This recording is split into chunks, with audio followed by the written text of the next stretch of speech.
तो आप सभी के लिए मैं बहुत ही इंपॉर्टेंट, बहुत से बहुत ज़्यादा इंपॉर्टेंट दोस्तों मैं एक टॉपिक लेकर आया हूँ, जहाँ जहाँ पे दोस्तों इंपॉर्टेंट शरीर के जो भी ऑर्गेन है दोस्तों उसके कार्यों के बारे में हम दोस्तों जानेंगे। जी हाँ दोस्तों, उनके कार्य जो फंक्शन है उसके बारे में जानेंगे कि किसका क्या काम है। तो दोस्तों आप लोग को ये वीडियो पूरा देखना है और अपने दोस्तों में शेयर करना है दोस्तों। और साथियों मैं आप सभी को समझा के बताऊँगा कि कैसे किसका क्या कार्य है। तो चलिए करते हैं शुरू बिना किसी देरी किए हुए। शरीर के इंपॉर्टेंट ऑर्गेन्स और उनके फंक्शन, उनके कार्य, जो कि दोस्तों एनाटॉमी, फिजियोलॉजी, बायो साइंस का है। तो चलिए देखते हैं दोस्तों। ये सारे के सारे एमपी में पूछा गया है, तो आप लोगों को आगे आने वाले किसी भी स्टेट में पूछा जा सकता है, तो आप लोग इसको इग्नोर मत कीजिए फर्स्ट ईयर वाले। तो दोस्तों जो पहला ऑप्शन है यहाँ पे आप लोग यहाँ पे देख सकते हैं साथियों। दोस्तों जो पहला ऑप्शन है यहाँ पे बोल रहा है कि दोस्तों यकृत क्या है। तो दोस्तों यकृत जो है, यकृत का क्या कार्य है। तो दोस्तों यकृत जो होता है वो बाइल व एल्बुमिन की उत्पत्ति करता है। बाइल मतलब जो पित्त होता है उसको दोस्तों यकृत करता है, एल्बुमिन को उत्पन्न करता है, विटामिन व मिनरल का यहाँ पे संग्रह होता है, एमिनो एसिड का नियंत्रण होता है। जी हाँ दोस्तों, एमिनो एसिड का नियंत्रण कहाँ से होता है, यकृत से ही होता है। जबकि विटामिन का भी और मिनरल, विटामिन खनिज जो भी है जिसका संग्रह यही होता है लीवर में ही। और बाइल भी क्रिएट ही करता है यकृत भी। तो दोस्तों यहाँ से आपको फिलअप हो सकता है, गलत सही हो सकता है, और इसका जो फंक्शन है वो तो हो ही सकता है।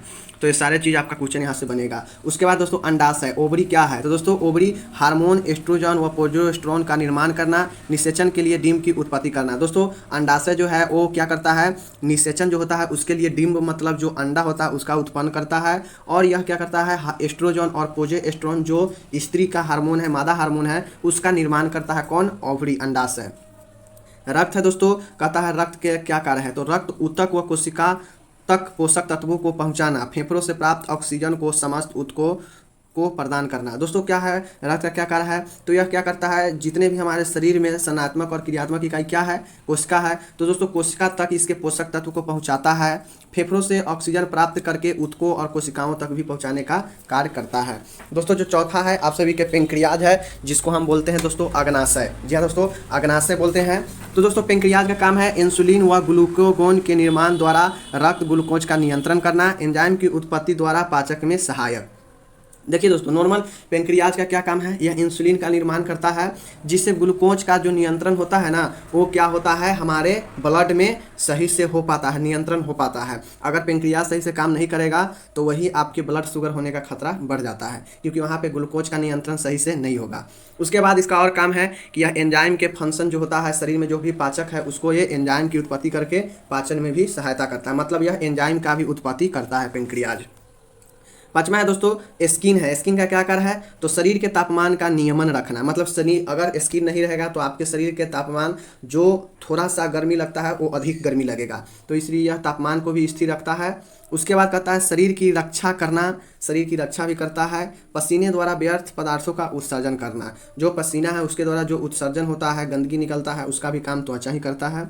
उसके बाद है किडनी है। दोस्तों किडनी शरीर में जल एवं इलेक्ट्रोलाइट्स का संतुलन रखना, रक्त की क्षारीयता को बनाए रखना किडनी का काम है। किडनी खराब होगा तो फिर आपका शरीर में दोस्तों कोई भी चीज़ को क्या करेगा, यह प्यूरिफाई नहीं कर पाएगा, क्योंकि किडनी का काम होता है रक्त को प्यूरिफाई करना, रक्त को क्षारीयता से बनाए रखना, शरीर में जल की मात्रा है उसको संतुलन रखना, इलेक्ट्रोलाइट्स को संतुलन रखना, ये सब किडनी का काम होता है।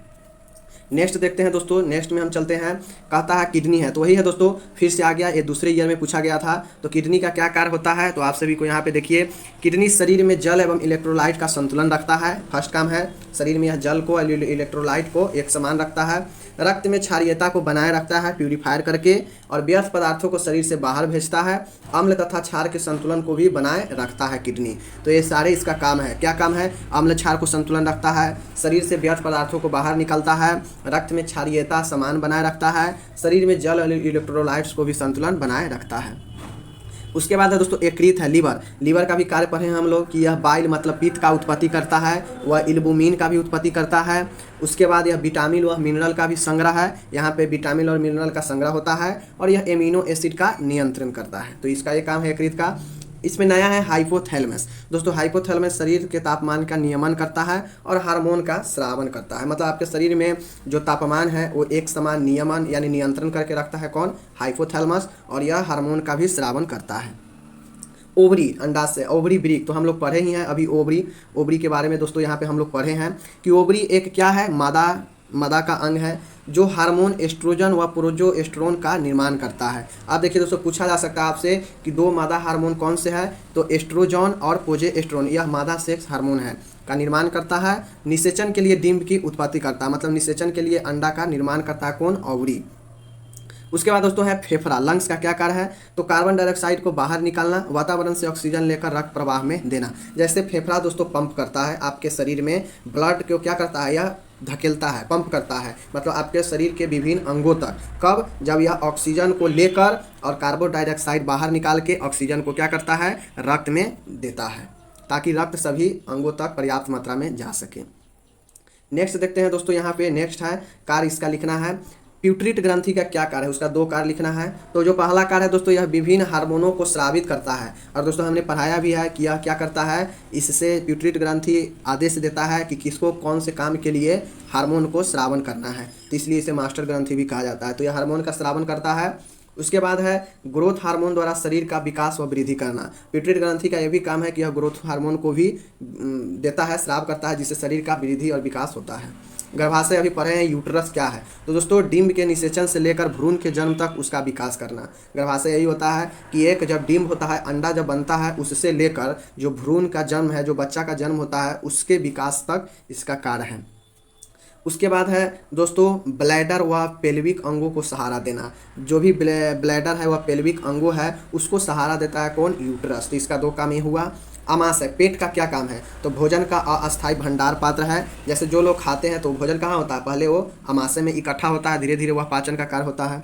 उसके बाद है हाइड्रोक्लोराइक अम्ल HCl एवं एंजाइम का स्रावन करना, जो प्रोटीन्स के पाचन को आरंभ करता है। अगर आपके शरीर में ज़्यादा प्रोटीन हो जाएगा तो वो भी गलत चीज़ है, तो इसके लिए HCl अम्ल जो है और एंजाइम का स्रावन करता है कौन, पेट करता है, जिससे प्रोटीन को पाचन में मदद करता है। तो आप लोग समझ गए कि आमाशय का काम है क्या करना, हाइड्रोक्लोरिक अम्ल और एंजाइम का स्रावन करना, जिससे प्रोटीन को पचाने का कार्य करता है। नेक्स्ट है दोस्तों, आप सभी के बीच में कहता है त्वचा का क्या काम है, तो अभी पढ़े हैं। त्वचा का 2 काम है, शरीर के तापमान को नियमन रखना, मतलब एक समान रखना, नियंत्रण करना, शरीर के अंगों, मांसपेशियों, रक्तवाहिनियों आदि के लिए रक्षात्मक कार्य करना। इसका बाद है दोस्तों हार्मोन। तो हार्मोन का क्या कार्य है, तो हार्मोन दोस्तों वृद्धि और विकास शरीर के लिए बहुत ही जरूरी होता है। अगर हार्मोन नहीं सही से हो पाता है आपके शरीर में तो उस चीज़ का विकास रुक जाता है। दूसरा है भोजन का चयापचय, मतलब हार्मोन, बहुत सारे ऐसे हार्मोन हैं जिसमें एंजाइम मिला हुआ रहता है जो भोजन को भी पचाने का काम करता है। न्यूरॉन्स है, तो न्यूरॉन्स का दोस्तों काम है कि शरीर की संवेदनाओं को ग्रहण करना। जैसे ये दोस्तों मस्तिष्क का पार्ट होता है न्यूरॉन, तो यह तुरंत आपके कोई भी काम करते हैं तो यह भी आपके संवेदनाओं को ग्रहण करता है कि आप क्या चाहते हैं क्या नहीं चाहते हैं। चेष्टाओं के लिए आदेश भेजने का काम करता है, मतलब आपका क्या इच्छा है उसके लिए ये आदेश भेजने का काम करता है। तो वही लिखा है कि चेष्टाओं के लिए आदेश भेजने का कार्य करता है। नेक्स्ट है दोस्तों, आप सभी के बीच में कहता है हृदय का क्या कार्य है, तो दोस्तों हृदय का कार्य है कि हृदय शरीर में रक्त वितरण एवं संकलन का कार्य करता है। दोस्तों जो भी हार्ट है, हार्ट बीट, जिसके द्वारा ब्लड क्या होता है सभी दिशाओं में, जिसमें अगर ब्लड हार्ट में शरीर में सही से ब्लड नहीं जा पाएगा तो आपका शरीर जो है काम करना बंद कर देता है। तो वही करता है हृदय शरीर में रक्त वितरण एवं संकलन का कार्य करता है कि कहाँ कौन से चीज़ को ब्लड जरूरी है। अशुद्ध रक्त को पुनः हृदय द्वारा शुद्ध किया जाता है। दोस्तों हमारे शरीर में जो शुद्ध रक्त होता है वो अशुद्ध भी होता है, तो इसलिए ये इसको शुद्ध भी करने का काम कौन करता है, हृदय ही करता है।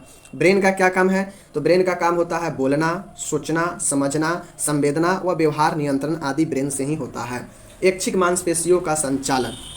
अब देखिए दोस्तों, ऐच्छिक मांसपेशी, जैसे आप दिमाग में कुछ सोचे कि हमको ये चीज़ करना है, ये चीज़ हमको उसको बोलना है, ये चीज़ हमको समझना है, तो ये सारी चीज़ ब्रेन से ही होता है। और इसको भी संचालन जो अपने मन से आप किसी पर नियंत्रण कर सकते हैं बॉडी के किसी पार्ट में, उसको हम ऐच्छिक मांसपेशी का भी संचालन कौन करता है, ब्रेन भी करता है, जो अपने मन से कोई कार्य करते हैं।